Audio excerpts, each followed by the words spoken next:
이 아스키 코드라는 건 A자는 아메리칸입니다. 말해서 미국에서 정보 교환을 위해서 코드를 표를 만들어 놓은 것이 아스키 코드입니다. 그래서 아메리칸 스탠다드예요. 코드 for information interchange 이런 형태의 용어입니다. 그러니까 여러분들이 지금 현재 전 세계가 아스키 문자 코드를 영숫자에 대해서는 표시를 하고 있습니다. 그게 바로 문자 코드의 하나의 바탕이 되고 있습니다. 그러면은 우리가 이 차제에 한번 기억을 해줘야 될 것은, 그러면은 아스키 코드는 모두 몇 글자를 표현하고 있습니까? 라고 얘기를 누가 질문을 하게 되면은 어떻게 해야 됩니까? 거꾸로 보면은 이 아스키 코드는 몇 비트 문자 코드입니까? 라고 묻는 것과 똑같은 질문이에요. 우리가 7비트다. 그러면은 128개의 문자를 표현할 수가 있죠. 8비트다. 이러면은 256개의 문자를 표현할 수가 있습니다. 그럼 아스키 코드는 몇 비트 문자 코드입니까? 라고 얘기를 하는데, 제가 왜 이 7비트, 8비트를 얘기를 하게 되냐면은, 우리가 일반적으로 컴퓨터에서 정보를 다룰 때 최소 단위를 우리가 바이트, 8비트 단위로 이렇게 표현을 하거든요. 표현을 하는데, 아스키 코드가 그래서 많은 사람들이 8비트인 걸로 생각을 하고 있는 사람이 많아요. 그러나 아닙니다. 아스키 코드는 7비트 문자 코드로 되어 있습니다. 그 128개의 문자를 보여줄 수 있다는 거죠. 그래서 아스키 코드는 7개의 문자 128개인데 그 128개에는 소문자 AB에서 알파벳 Z, 그 다음에 대문자 A에서 Z까지, 그 다음에 숫자 0에서 9, 그리고 해도 128개가 안 돼요. 그래서 여러분들 키보드 위에 있는 뭐 물음표, 느낌표, 캐럿, 그 다음에 샵, 뭐 이런 것들이 쫙 들어가게 돼 있는. 그리고 모두 합쳐서 128개를 이렇게 할당을 해놨습니다. 그 표를 좀 이따 우리가 같이 볼 텐데, 그렇게 해서 이거 7개 비트가 됩니다. 자, 이게 7개 비트다. 그럼 왜 8비트로 주로 쓰고 있느냐? 그거는 컴퓨터가 8비트 단위로, 그래서 바이트 단위로 운영이 되고 있기 때문에 8비트로 실제로 사용하고 있고, 그것을 여러분들이 쓰고 있는 PC를 처음 개발한 이 IBM이라는 회사가 IBM PC를 만들었죠. 그것이 오늘날의 PC의 시작점인데, 이 IBM PC가 나올 때 그 아스키 코드를 그대로 128글자를 다 그대로 들어옵니다. 똑같게요. 아스키, 아메리칸 스탠다드를 그대로 가지고 옵니다. 거기에다가 8비트니까 남지 않습니까? 128개가 추가로. 그래서 거기에 대해서 확장된 글자를 또 이렇게 할당을 해놓습니다. 그래야 표준이 되기 때문에. 그래서 확장된 아스키 코드다. 이렇게 해서 8비트짜리로 표현을 하고 있습니다. 하지만 우리는 이런 시간에 아스키 코드는 7비트라는 사실은 분명히 기억을 하고 가셔야 됩니다. 그래서 이와 같이 영숫자에 대해서는 미국이 주도가 돼서 이런 것을 표현을 합니다.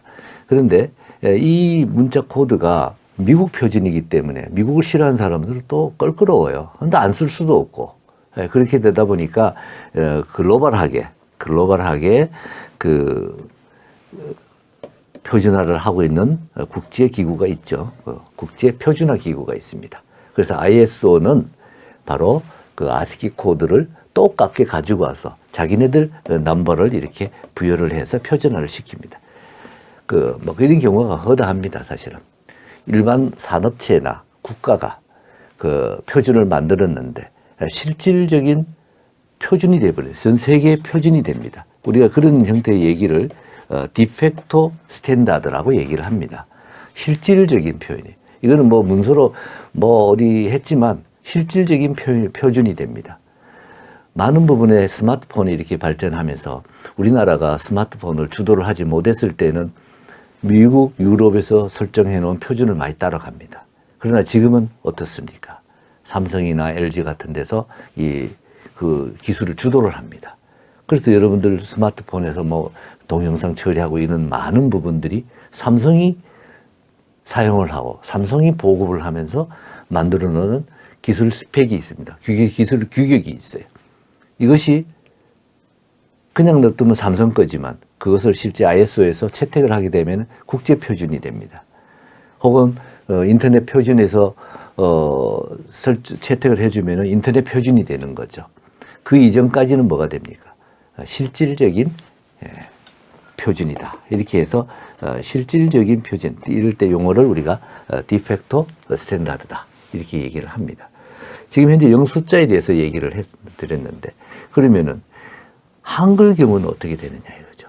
그 뒤에 이제 아시아존, 한글, 일본, 중국 이런 데서도 어떻게 되는가. 대만 이런 데서도 컴퓨터를 많이 사용하게 됐는데 자기네들 글자를 해야 되지 않습니까? 이런 경우에는 어떻게 되느냐. 그래서 한글 같은 경우에는 한국에서 그 문자 코드를 만듭니다. 우리는 어떻게 만들까요? 영숫자하고 다르잖아요. 영숫자는 걔네들 쓰는 거 그냥 가지고 오면 돼요. 그런데 우리가 표현하는 글자가 한글이 256자 최대밖에 안 되겠습니까? 아닙니다. 예, 그러면 한글 같은 경우에는 어떻게 문자 코드가 되어 있을까요?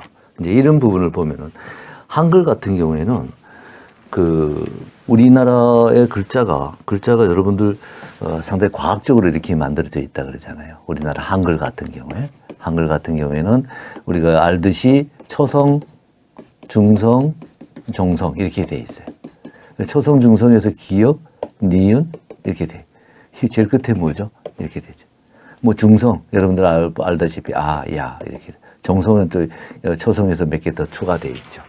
이렇게 구조가 돼 있어요. 우리나라 어떤 글자든 한글은 이렇게 다 구조가 돼 있죠. 그래서 여기에다가 우리는 또 뭘 씁니까? 알파 뉴메릭을 써요.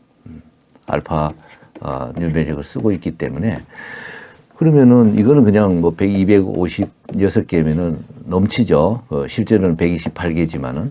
근데 한글은 어떻게 될까요? 우리나라 제일 첫 번째 글자는 뭐죠? 가입니다. 그렇죠?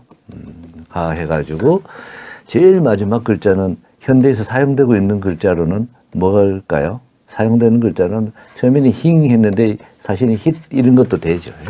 이런 것도 되죠.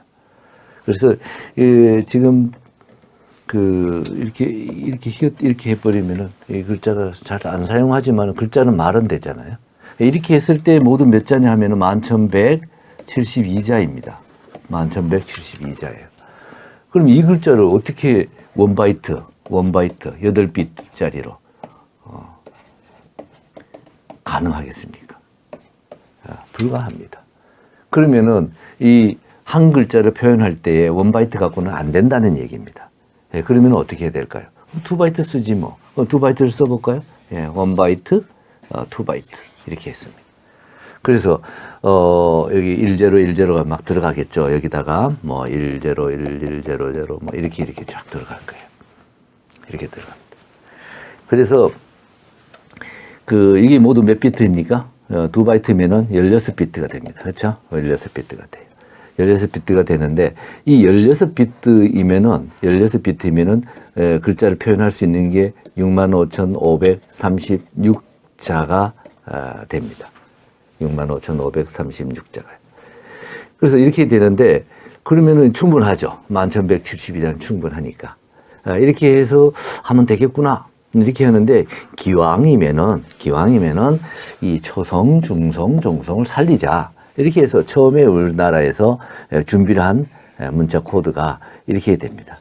이렇게 2바이트가 되기는 되되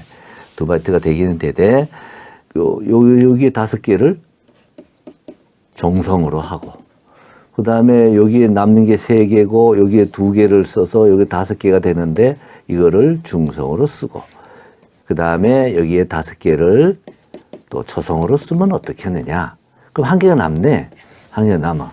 3, 5, 15, 15개, 16개 아닙니까? 1개가 남은데 이걸 어떻게 할까? 당연히 또 이게 필요합니다. 왜냐하면은 한글이냐 영문이냐를 구별하기 위해서 요 원비트를 사용을 합니다. 그래서 제일 앞에 비트가 1이면은 한글이요. 0이면은 영문자요. 이렇게 구별을 합니다. 이렇게 해서 하니까 됐다. 이렇게 해서 문자 코드를 처음에 컴퓨터가 만들어지면서 우리나라에 적용이 되면서 문자 코드가 만들어지는데 소위 말해서 초성, 중성, 종성을 조합해서 표현하고 있는 문자 코드다. 이렇게 얘기를 해서 조합형 문자 코드다라고 해서 나라에서 표준어를 만들어 갖고 KS로 만들어서 사용을 했습니다.